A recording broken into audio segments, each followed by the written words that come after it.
Markus pasal 6 ayat 45 hingga ayat yang ke-52 diberi judul Yesus berjalan di atas air. Demikian firman Tuhan. Sesudah itu Yesus segera memerintahkan murid-muridnya naik ke perahu dan berangkat lebih dulu ke seberang, ke Betseda. Sementara itu ia menyuruh orang banyak pulang. Setelah ia berpisah dari mereka, ia pergi ke bukit untuk berdoa. Ketika hari sudah malam, perahu itu sudah di tengah danau, sedang Yesus tinggal sendirian di darat. Ketika ia melihat betapa payahnya mereka mendayung karena angin sakal, maka kira-kira jam 3 malam ia datang kepada mereka berjalan di atas air dan ia hendak melewati mereka. Ketika mereka melihat dia berjalan di atas air, mereka mengira bahwa ia adalah hantu. Lalu mereka berteriak-teriak. Sebab mereka semua melihat dia dan mereka pun sangat terkejut. Tetapi segera ia berkata kepada mereka, "Tenanglah, aku ini, jangan takut." Lalu ia naik ke perahu mendapatkan mereka. Dan angin pun redalah. Mereka sangat tercengang dan bingung.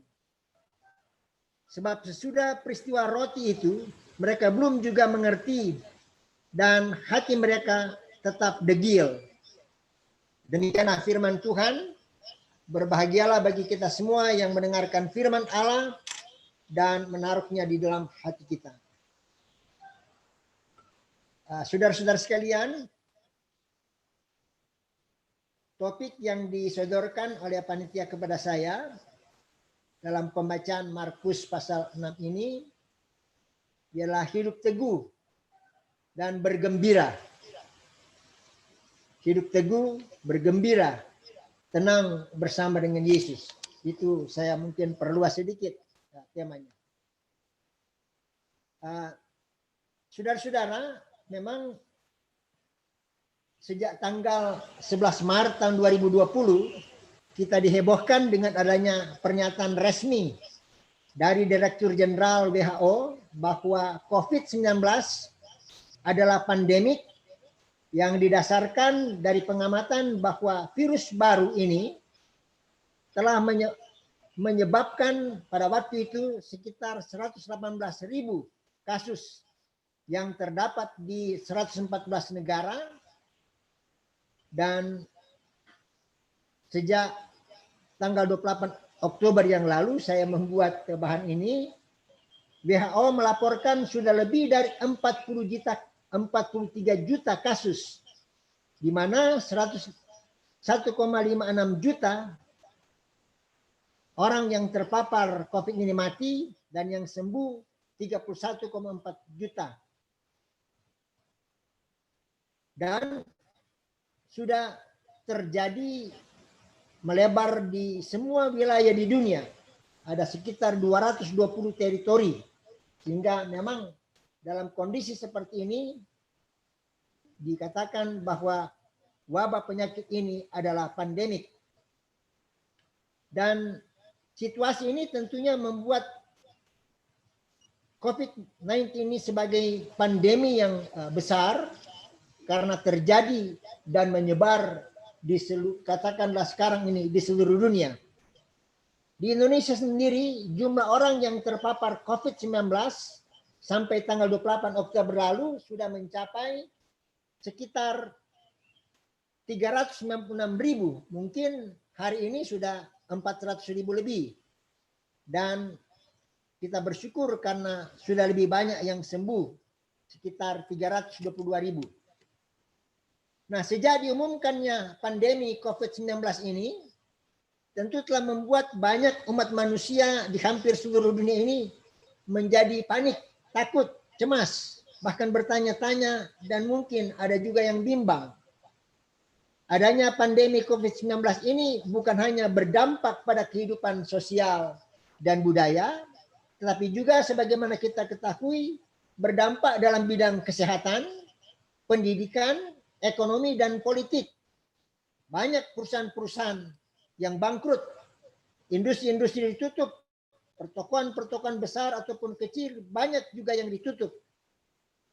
bahkan berbagai kegiatan lainnya yang terdampak dengan COVID-19 ini.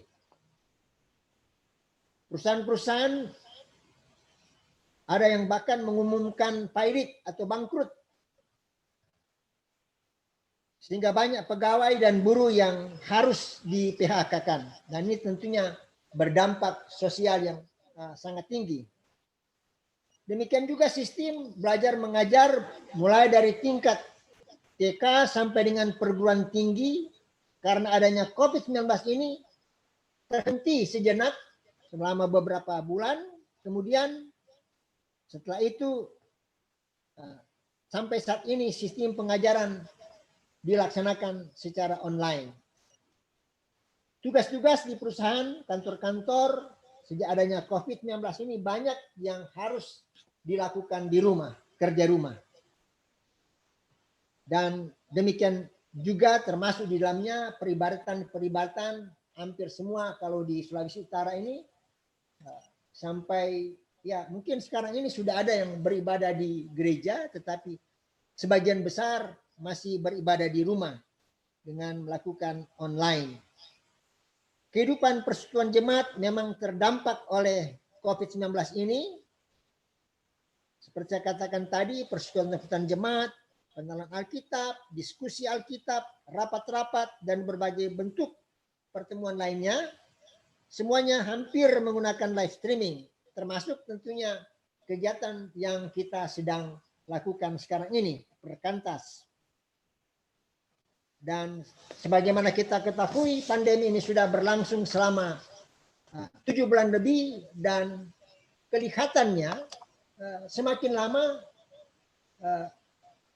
kasus-kasus ini semakin bertambah. Kita tahu bahwa di negara-negara seperti Amerika Serikat, Eropa, Australia, pertambahan COVID-19 ini semakin lama semakin banyak, termasuk di Indonesia. Tapi syukur bahwa kalau dibandingkan dengan negara-negara lain, dampak daripada COVID-19 ini di Indonesia masih lebih kurang dibandingkan dengan negara-negara yang lain. Dan sampai saat ini tidak ada satupun yang dapat memprediksi kapan pandemi COVID ini akan berakhir. Sehingga kita tentunya harus tetap waspada, tenang, teguh dalam iman, dalam menjalankan setiap aktivitas kehidupan tanpa harus dibebani oleh rasa takut ataupun bimbang atau cemas. Waktu berjalan terus, kegiatan-kegiatan keseharian harus juga berjalan terus, pelayanan perkantas juga tentunya harus berjalan terus dan tidak boleh berhenti karena adanya tekanan atau karena adanya wabah COVID-19 ini. Artinya kita tidak boleh tidur. Memang kita patut bersyukur karena pandemi ini terjadi pada saat teknologi komunikasi sudah berkembang sedemikian rupa sehingga kegiatan-kegiatan pelayanan dapat dilakukan komunikasi seperti Zoom, webinar, YouTube, dan lain-lain. Saya tidak tahu satu kebetulan atau memang bagian daripada rencana Tuhan di dunia ini bahwa pandemi COVID-19 ini terjadi untuk satu maksud tentunya yang kita akan tahu kemudian hari. Karena saya sangat percaya bahwa Tuhan mengizinkan pandemi COVID-19 ini satu tujuan, mengingatkan kita akan kekuasaan Tuhan yang berdaulat atas segala sesuatu yang Tuhan ciptakan. Saudara-saudara, mari kita lihat apa yang kita dapat ambil dari kisah Tuhan Yesus berjalan di atas air ini, bagaimana kita harus menghadapi pandemi COVID-19 ini dalam tugas dan tanggung jawab pelayanan perkantas mulai atau katakanlah mulai bulan ini atau mulai bulan depan sampai 1 tahun ke depan. Dan dalam rapat tahunan ini, sebagaimana kita sudah baca tadi, firman Tuhan didasarkan pada Markus pasal 6 ayat 45 sampai dengan 52 dengan tema teguh dan tenang bersama Yesus. Saudara-saudara, kisah tentang Tuhan Yesus berjalan di atas air sebagaimana yang kita sudah baca tadi dalam Markus pasal 6 juga dikisahkan dalam Injil Matius pasal 14 dan juga dalam Injil-Injil yang lain. Meskipun masing-masing penulis Injil mengisahkan agak sedikit berbeda, namun berita tetap sama, yaitu Tuhan Yesus datang memberi pertolongan dan ketenangan kepada murid-murid yang dalam situasi panik, takut, cemas di tengah danau yang sedang mengalami angin sakal. Penulis Injil Markus mengawali kisah ini dengan mengatakan dalam ayat 45, sesudah itu, kalau dalam bahasa Inggris dikatakan immediately, sesudah itu. Nah, kata sambung ini menurut saya sangat penting untuk kita memahami secara utuh kisah Tuhan Yesus berjalan di atas air. Sebelum peristiwa ini terjadi, Yesus sebagaimana dikisahkan dalam pasal-pasal sebelumnya telah melakukan begitu banyak mujizat yang secara langsung disaksikan oleh murid-murid Yesus dan orang banyak, yaitu diantaranya menyembuhkan orang-orang banyak, mengusir setan, meredahkan angin ribut di tengah danau atau laut, mengusir roh jahat, bahkan membangkitkan orang mati. Dan yang paling terakhir sebelum berita ini ialah Yesus memberi makan 5.000 orang dalam Markus 6 ayat 30 sampai dengan 44. Kisah tentang Yesus memberi makan 5.000 orang ini mempunyai hubungan yang erat dengan kisah Yesus berjalan di atas air sebagaimana terungkap dalam Markus 6 ayat yang ke-52, bagian terakhir dari bacaan kita. Dikatakan, sebab sesudah peristiwa roti itu, jadi sesudah Yesus memberi makan 5.000 orang, mereka, murid-murid Yesus, belum juga mengerti dan hati mereka tetap degil. KBBI, Kamus Besar Bahasa Indonesia, memberi arti degil sebagai orang yang tidak mau menuruti nasihat orang lain. Orang yang keras kepala. Orang yang kepala batu. Dalam Alkitab bahasa Inggris, AKJV, Revised Standard Version, New International Version, menulis bagian ini, Markus 6 ayat yang ke-52 ini, their hearts were hardened. Jadi hati mereka dikeraskan. Tuhan Yesus memerintahkan murid-muridnya yang kepala batu itu, yang tidak mau mendengar nasihat untuk naik perahu dan berangkat lebih dulu ke seberang danau, yaitu ke Betseda. Sementara itu, ia menyuruh orang banyak pulang. Nah, ada pertanyaan di sini. Mungkinkah Yesus sebagai manusia merasa jengkel, sakit hati kepada murid-muridnya yang keras kepala atau keras kepala batu itu, sehingga Yesus menyuruh mereka menyeberang tanpa Yesus sendiri? Apakah Yesus mau menguji lagi iman percaya dari murid-muridnya melalui terpaan angin sakal, angin yang kencang, angin atau laut atau danau yang bergelora, supaya mereka benar-benar yakin akan kemahakuasaan Tuhan Yesus? Yang pasti Tuhan Yesus melepas mereka pergi sendiri menyeberang danau tanpa Yesus. Kita bisa bandingkan dengan Markus pasal 4, 35 sampai 41, di mana Yesus pergi bersama-sama dengan murid-muridnya bertolak ke seberang Kemudian dikisahkan di tengah danau mereka diterpah angin ribut. Yesus tidur di buritan dan murid-murid berteriak meminta tolong, dan Yesus terbangun lalu menghardik angin itu. Jadi Yesus berada di tengah-tengah mereka bersama dengan murid-murid pada waktu itu. Tapi dalam kisah ini Yesus meninggalkan mereka, pergi sendirian untuk menyeberang. Dalam ayatnya yang ke-46 Markus 6 itu dikatakan setelah ia berpisah dari mereka, ia pergi ke bukit untuk berdoa. Yesus pergi berdoa sendirian di atas bukit. Yesus berhadapan dengan Bapanya dalam doa, memohon pertolongan Bapa di surga menghadapi dunia yang jahat ini, bahkan menghadapi murid-murid pilihan Tuhan Yesus sendiri yang keras kepala, yang degil, yang mungkin menjengkelkan, yang mungkin juga kita dapatkan seolah itu bodoh karena mereka sudah menyaksikan begitu banyak mujizat. Tapi kalau kita baca bagian apa Alkitab ini, murid-murid tidak mengerti, bahkan tidak percaya mengapa Tuhan Yesus itu memberi makan 5.000 orang. Nah, ini menjadi satu pertanyaan bagi kita.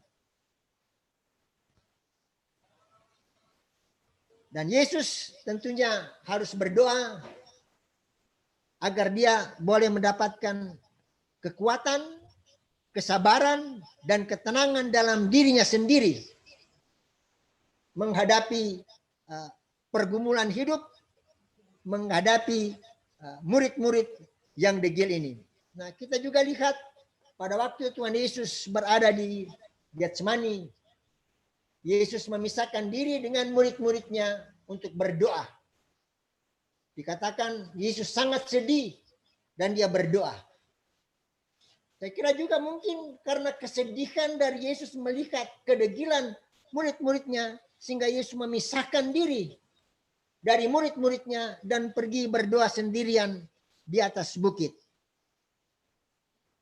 Di sini kita melihat betapa pentingnya doa menghadap Tuhan dalam menghadapi berbagai persoalan dalam hidup ini.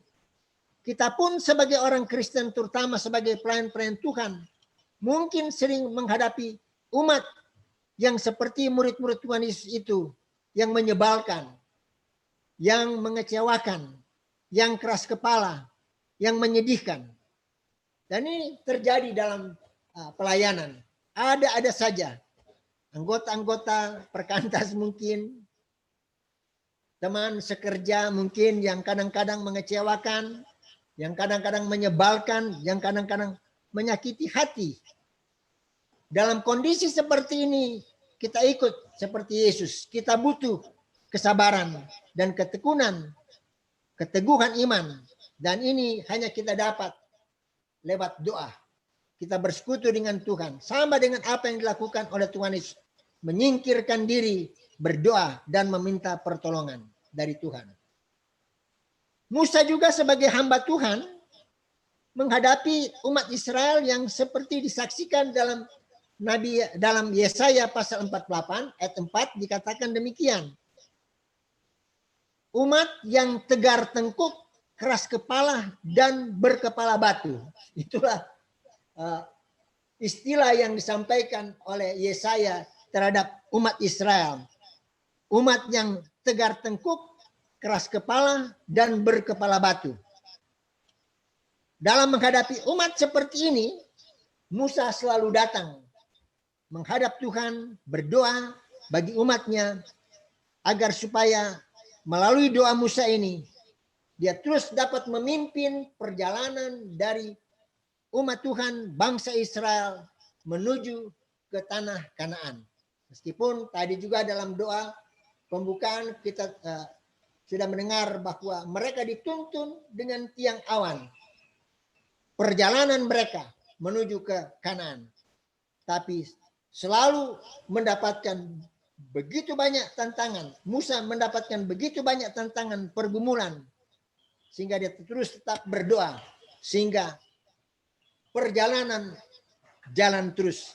Pergumulan apa saja yang dihadapi, perjalanan harus jalan terus. Pelayanan juga harus jalan terus. Saudara-saudara, ini saya mau cek loh, masih terdengar suara saya? Masih cukup pendengaran? Masih Pak, masih. Masih terdengar Pak. Oke. Ada Pak. Terima kasih. Nah, kemudian kita lihat di dalam ayat 47 dan 48, di sini memberi petunjuk kepada kita bahwa Tuhan Yesus tahu persis perjalanan mereka. Dikatakan, hari sudah malam, perahu itu sudah di tengah danau. Kemudian dalam ayat 48 dikatakan, ketika Yesus melihat betapa payahnya mereka mendayung karena angin sakal, maka ia datang kepada mereka. Kedua ayat ini memberi indikasi bahwa Yesus sebetulnya memonitor atau memantau keberadaan murid-muridnya. Di mana mereka berada, apa yang sedang terjadi dalam perjalanan mereka. Yesus tahu mereka sedang mengalami angin sakal. Dan Tuhan datang menghampiri mereka untuk memberikan pertolongan agar mereka selamat. Nah, saya juga bertanya-tanya sini, Tuhan Yesus kok di darat? Mengapa dia tahu mereka itu sedang mengalami pergumulan, mengalami masalah di tengah laut? Waktu itu mungkin sudah lewat jam 12 malam, karena Yesus datang bertemu dengan mereka sekitar jam 3, jam 4 pagi. Jadi perjalanan mereka sudah jauh dan waktu malam tentu secara manusia tidak dapat dilihat dari darat apa yang sedang terjadi di tengah laut.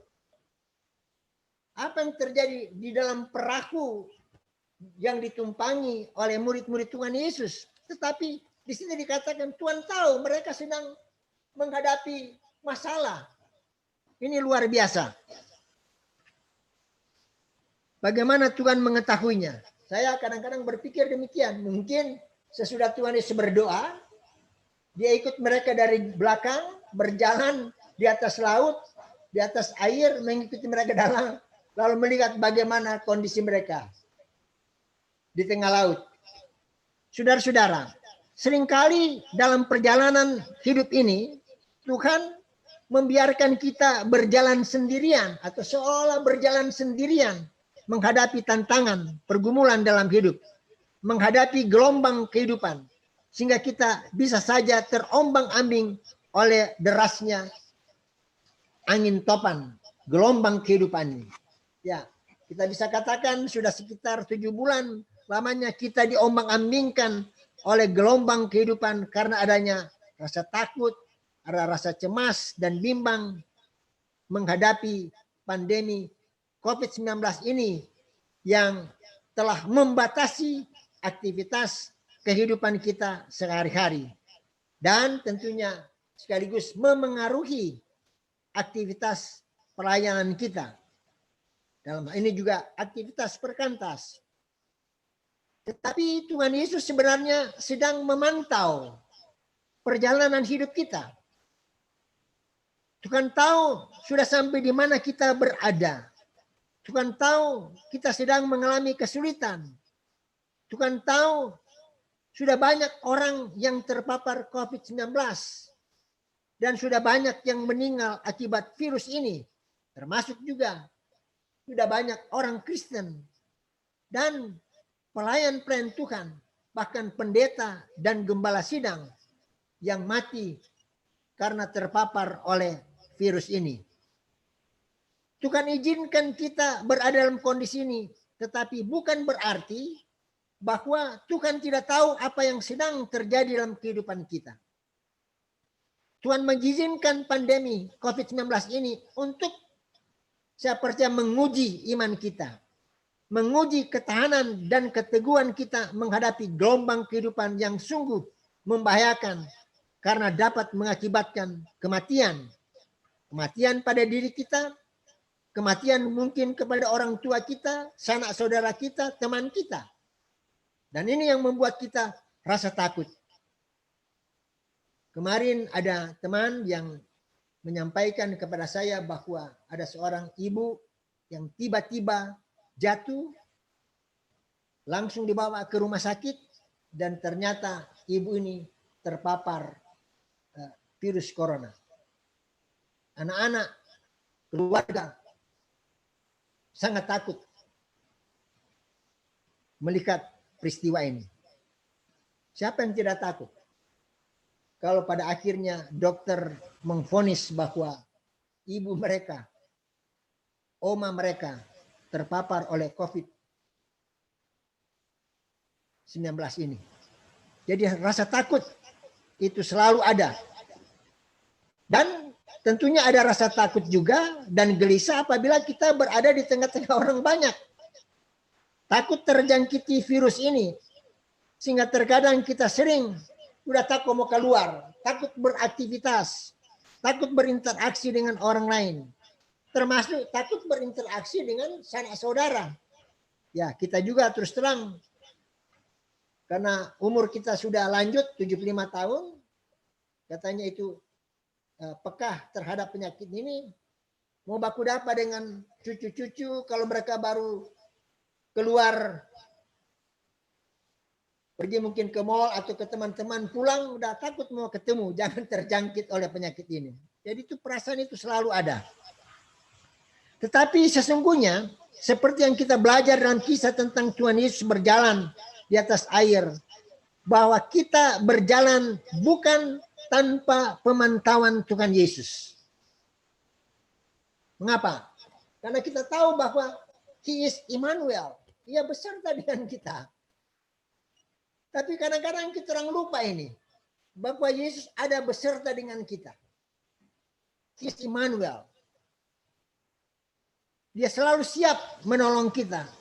Di saat seolah-olah murid-muridnya kehilangan harapan akan adanya pertolongan, tiba-tiba Tuhan Yesus datang berjalan di atas air untuk menyelamatkan mereka.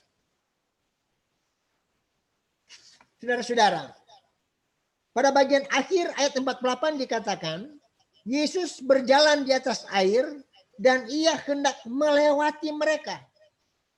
Oh, bayangkan saudara-saudara. Kelihatannya Tuhan Yesus masih tetap mau menguji mereka. Apa mereka masih kenal Tuhan Yesus atau tidak? Karena Tuhan Yesus kan pergi, dia melewati. Dikatakan dia melewati. Mengapa Yesus hendak melewati mereka yang sedang menantikan pertolongan?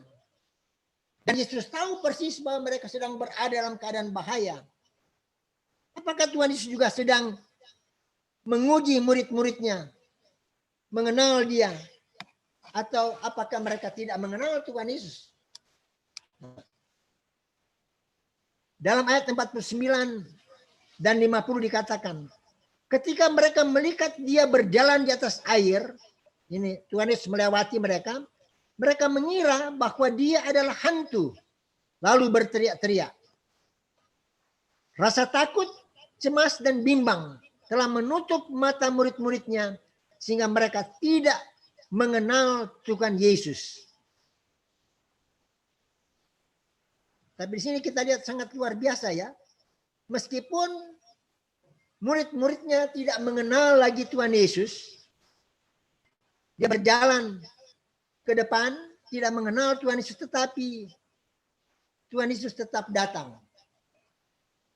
Datang menghampiri murid-muridnya. Dan pada waktu dia datang menghampiri murid-muridnya, Tuhan Yesus menyapa mereka, tenanglah, aku ini, jangan takut. Dalam bahasa Inggris dikatakan, take courage, teguhkanlah hatimu. Kemudian dalam Authorized King James Version dia katakan, be of good cheer. Jadi sebenarnya dia katakan, kalau bahasa yang tua, bahasa Inggris tua, be of good cheer. Bersukacitalah. Kalau di sini dikatakan tenanglah, jangan takut, tenanglah. Tapi dalam bahasa Inggris yang apa lain dia katakan be of good cheer. Artinya bersukacitalah. Dalam kondisi yang sangat menakutkan, membahayakan, mematikan, Tuhan Yesus datang dan katakan bersukacitalah. Ini luar biasa. ketakutan mau diganti dengan sukacita. Perhatikan di sini bahwa Tuhan Yesus yang datang sendiri, dia mengambil inisiatif kepada mereka. Dia datang sendiri. Jadi ini inisiatif dari Tuhan. Jadi bukan kita yang mencari Tuhan, bukan mereka yang mencari Tuhan, tetapi Tuhan yang mencari mereka. Dan itulah keselamatan. Inilah yang kita kenal dengan anugerah Tuhan. Yesus datang ke dunia ini mencari kita untuk menyelamatkan kita. Orang mengatakan sebetulnya Kristen itu bukan satu agama. Kalau definisi agama ialah orang yang mencari keselamatan. Tetapi dalam kekristenan, Yesus yang mencari kita untuk menyelamatkan kita. Jadi sebaliknya. Jadi inisiatif dari Allah sendiri untuk datang menyelamatkan murid-muridnya. Murid-murid dalam kondisi yang sulit dan penuh rasa takut sudah melupakan Tuhan. Mereka lupa meminta pertolongan dari Tuhan, tetapi Tuhan datang dan mencari mereka untuk menyelamatkan mereka. Saudara-saudara, kita juga sering menjadi sama dengan murid-murid Tuhan Yesus. Dalam keadaan sulit, menghadapi pergumulan yang berat, seperti adanya COVID-19 ini, ataupun adanya masalah-masalah lain, seringkali kita lupa kepada Tuhan. Kita tidak mencari pertolongan Tuhan. Kita tidak berdoa. Kita sering mengandalkan kekuatan ataupun kemampuan kita sendiri. Sehingga seringkali kita diliputi oleh rasa takut dan bimbang. Ketakutan dan kebimbangan sering menutup mata rohani kita untuk dapat mengenal Yesus yang sudah ada di depan kita. Kebimbangan, ketakutan, seringkali menutup mata rohani kita untuk melihat Yesus. Hal yang sama juga dialami oleh Maria. Pada waktu Maria datang ke kubur Tuhan Yesus yang kosong, Maria menangis. Air matanya keluar. Air mata tangisan Maria itu menutup matanya sehingga dia tidak dapat melihat Yesus yang sebetulnya sedang berdiri di samping dia. Melalui kisah ini kita melihat betapa luar biasanya kasih Tuhan kepada murid-muridnya yang degil, keras kepala itu. Kita dapat menyaksikan bahwa meskipun dosa kita merah, dikatakan merah seperti kermisi, dosa yang begitu besar, tetapi betapapun juga degilnya, betapapun juga besarnya dosa umat manusia, Yesus rela datang untuk menyelamatkan kita. Demikian pula betapa besarnya pergumulan hidup kita, betapapun besarnya gelombang kehidupan yang menerpa hidup kita, Yesus datang dan memberikan ketenangan. Tenanglah, aku dia, jangan takut. Luar biasa. Tuhan Yesus datang memberikan penghiburan, memberikan ketenangan dan keteduhan. Diamlah, jangan takut. Bahkan dia katakan dalam bahasa Inggris, bersukacitalah, jangan takut. Saudara-saudara, dikatakan Yesus berjalan di atas air di tengah mengamunya angin sakal yang kencang. Tuhan Yesus berjalan di atas air karena dia mau menunjukkan bahwa segala sesuatu itu ada di bawah telapak kaki Tuhan Yesus. Dan oleh sebab itu kita tidak perlu takut menghadapi pergumulan hidup betapapun beratnya. Tuhan Yesus berkuasa dan mampu melepaskan kita. Sama halnya dengan Tuhan Yesus berada di tengah angin ribut bersama dengan murid-muridnya. Tuhan berkata kepada murid-muridnya, diam, tenanglah, dan danau itu menjadi teduh. Dalam Markus pasal 4 ayat 39. Saudara-saudara, kita berada di masa pandemi COVID-19. Tuhan Yesus datang dan mau memberikan ketenangan. Aku dia, jangan takut. Betapapun sulitnya hidup ini karena adanya COVID-19, panggilan kepada kita sebagai orang yang percaya ialah adanya janji Tuhan. Tenang dan jangan takut. Wow, betapa legahnya dan gembiranya kita manakala dalam menghadapi kesulitan, pertolongan Tuhan datang pada saat yang kita mungkin tidak pernah harapkan ataupun kita tidak pernah impikan. Satu waktu kelak, saya percaya Tuhan Yesus akan berada di tengah pandemi COVID-19 dan berkata, "Hai COVID-19, berhentilah. Pergilah dari dunia ini." Itu semua tentu yang menjadi harapan kita. Kami ini tinggal di atas atas bukit. Begitu banyak khotbah-khotbah dari berbagai gereja yang ada di sekitar. Kadang-kadang saya hitung ada mungkin 4 atau 5 khotbah-khotbah yang terdengar lewat pengeras suara. Dari atas, dari bawah, dari kiri, dari kanan, depan rumah, belakang rumah, samping rumah, dan sebagainya. Semua memberitakan firman Tuhan. Dan semua juga menyentil dalam khotbah mereka tentang pandemi 19 ini. Dan semua berdoa dan berharap kiranya pandemi 19 ini boleh dihentikan oleh Tuhan. Penyebarannya boleh dihentikan oleh Tuhan. Berdoa agar supaya Tuhan memberikan hikmat kebijaksanaan kepada pemerintah supaya COVID-19 ini tidak menyebar. Bahkan di hampir semua doa, saya dengar ada doa-doa yang menyebutkan pakai masker, cuci tangan, jaga jarak. Itu doa-doa yang disampaikan. Luar biasa. Dan ini menunjukkan betapa cemasnya, betapa takutnya orang-orang, termasuk kita orang Kristen, akan adanya COVID-19. Tetapi betapa rindunya juga kita mengharapkan pertolongan dari Tuhan agar supaya COVID-19 ini boleh dihentikan. Doa-doa disampaikan agar supaya Tuhan mengampuni orang-orang, mengampuni dunia ciptaannya ini.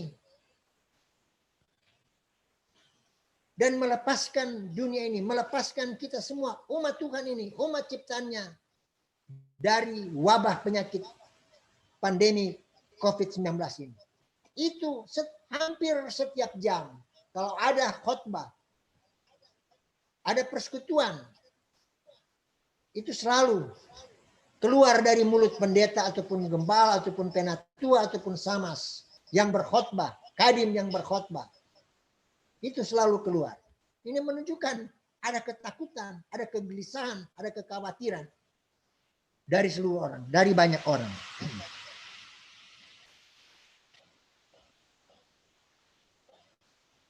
Saudara-saudara, kita lihat ayat 51 dia katakan demikian.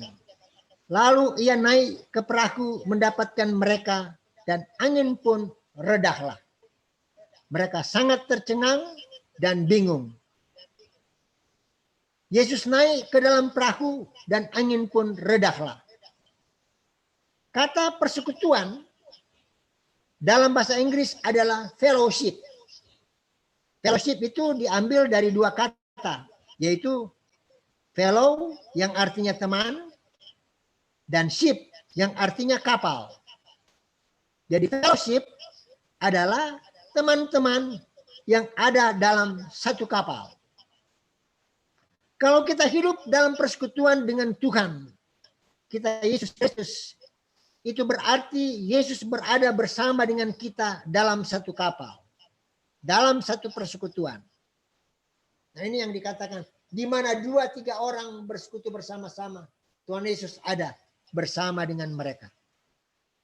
Kalau kita ada dalam satu persekutuan, fellowship, Yesus berada di dalam kapal, di dalam perahu bersama dengan kita.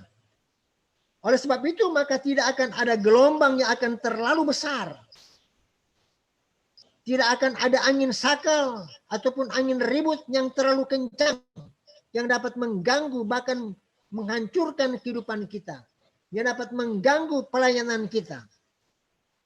Kalau Tuhan Yesus bersama dengan kita, pasti gelombang yang besar atau topan pun sebesar apapun, itu pasti dapat diredahkan manakala Yesus berada di tengah kita. Tuhan Yesus yang mengendalikan perahu kita, karena dia beserta dengan kita. Dia menyertai kita, bahkan dia memberkati kita. Kalau Yesus berada dalam perahu kita, maka pasti perahu itu tidak akan tenggelam. Kalau Yesus beserta dengan kita, maka pasti perahu kita tidak akan tenggelam. Tidak akan terhenti. Pandemi COVID-19 ini pun tidak akan mampu untuk menghentikan perahu kita berlayar menuju tujuan. Karena Yesus ada dalam perahu. Tuhan Yesus akan bekerja dengan kita. Mendayung pelayanan bersama dengan kita. Mengarahkan tujuan pelayanan kita pada tujuan yang utama. Yaitu untuk memuji dan memuliakan nama Tuhan. Untuk membesarkan nama Tuhan.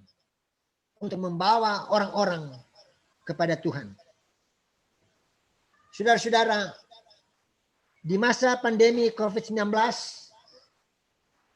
yang masih merajalela ini, kita sebagai umat Kristen, terutama pelayan-pelayan Tuhan, ditantang oleh firman Allah melalui Rasul Paulus dalam Roma pasal 8, mulai ayat yang ke-31 sampai dengan ayat yang ke-37.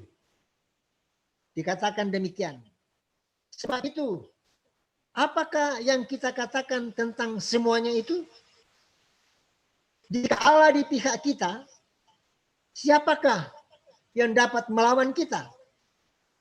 Siapakah yang akan menggugat orang-orang pilihan Allah? Siapakah yang akan memisahkan kita dari kasih Kristus? Penindasan, kesesakan, atau penganiayaan, atau kelaparan, atau bahaya? Bahaya apa saja? Termasuk bahaya pandemi COVID-19? Jawaban kita tentunya sebagai orang percaya harus tidak ada. Dan oleh sebab itu dikatakan, karena kita lebih daripada orang-orang yang menang oleh Dia yang telah mengasihi kita. Kita adalah pemenang. Paulus memberikan ketegasan bahwa setiap orang Kristen itu adalah orang-orang yang diberikan oleh Allah kemenangan. Karena memang Allah dalam Kristus telah memenangkan kuasa iblis, kuasa si jahat, bahkan sampai pada kuasa kematian. Dan oleh sebab itu Rasul Paulus mengatakan, we are more than conqueror. Kita lebih dari orang-orang pemenang. Kita ini orang-orang yang luar biasa. Orang Kristen orang yang luar biasa. Kita harus bangga tentang itu. Karena kita adalah orang-orang pemenang. Dan selanjutnya, oleh sebab itu Rasul Paulus mengatakan, kalau kita memang adalah orang-orang pemenang, tidak perlu takut akan bahaya apa saja. Tidak perlu takut akan adanya penindasan. Tidak perlu takut akan adanya kesesakan. Tidak akan takut akan adanya penganiayaan. Tidak akan takut akan adanya pandemi COVID-19. Dan oleh sebab itu, panggilan kepada kita sebagai orang percaya, panggilan kepada pelayan-pelayan Tuhan, panggilan kepada pimpinan pelayan-pelayan perkantas dalam melaksanakan rapat ini, dalam menyusun program kita ke depan. Maka firman Tuhan berkata, beritakanlah firman, siap sedialah, baik atau tidak baik waktunya. Nyatakanlah apa yang salah. Kuasailah dirimu dalam segala hal. Sabarlah menderita. Lakukanlah pekerjaan pemberitaan Injil. Dan tunaikanlah tugas pelayanan 2 Timotius 4 ayat 2 dan 5. Dengan demikian, maka pandemi COVID-19 ini tidak akan membawa ketakutan dan kekhawatiran, apalagi menghentikan pelayanan kita. Tetapi dengan penuh keyakinan, bersama Tuhan Yesus, pelayanan kita akan terus-menerus memberi sukacita dan kegirangan sesuai dengan panggilannya kepada kita masing-masing. Selamat melayani, selamat bekerja, selamat merapat, tetap teguh dan tenang. Jangan takut karena Tuhan Yesus beserta kita. Amin.